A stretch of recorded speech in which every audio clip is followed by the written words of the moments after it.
கோவை ராஜவீதியில் உள்ள நகைக்கடையில் நகை வாங்குவது போல் நாடகமாடி முதியவரை திசை திருப்பி 10 சவரன் நகையை மர்ம நபர் திருடும் சிசிடிவி காட்சிகள் வெளியாகி பரபரப்பை ஏற்படுத்தியுள்ளது.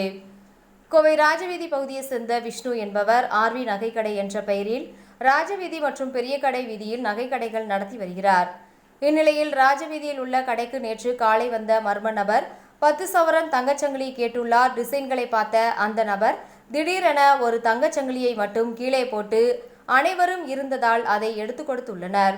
பிறகு டிசைன் சரியில்லை என மற்ற கடைகளுக்கு சென்ற அந்த நபர் நேற்று மாலை நகைக்கடை உரிமையாளர் விஷ்ணு வீட்டுக்கு மதிய உணவுக்கு சென்று பின் வந்துள்ளார்.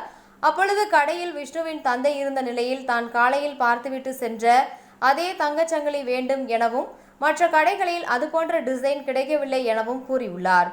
இதனை நம்பிய விஷ்ணுவின் தந்தை அந்த நகையை எடுப்பதற்கு நகர்ந்துள்ளார். விஷ்ணுவின் தந்தை நகர்ந்ததும் அந்த நபர் கன நேரத்தில் கடையில் வைத்திருந்த 10 சவரன் தங்கச்சங்கிலியை திருடிவிட்டு நகை வேண்டாம் என கூறிவிட்டு தப்பினார். சந்தேகமடைந்த விஷ்ணுவின் தந்தை நகைகளை சரிபார்த்த போது 83 கிராம் கொண்ட தங்கச்சங்கிலி மாயமானது தெரிய வந்தது.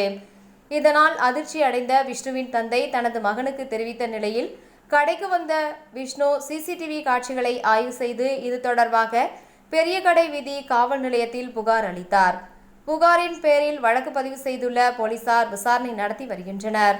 இதனிடையே கடையில் முதியவரின் கவனத்தை திசை திருப்பி 10 சவரன் தங்கச்சங்கிலியை மர்ம நபர் திருடிச் செல்லும் சிசிடிவி காட்சிகள் தற்போது வெளியாகி உள்ளன. மேலும் பல்வேறு கடைகளில் திருட முயன்ற அந்த நபர் குடிபோதையில் இருந்ததாகவும் அதன் காரணமாக மாஸ்க் அணிந்திருந்ததாகவும் நகைக்கடை உரிமையாளர்கள் தெரிவித்துள்ளனர். மேலும் அந்த சிசிடிவி காட்சியில் தேதி நேரம் அமைப்புகள் சரி செய்யாததால் கடந்த 2023ஆம் ஆண்டு தேதியை காட்டுவதாக தெரிவித்தார்.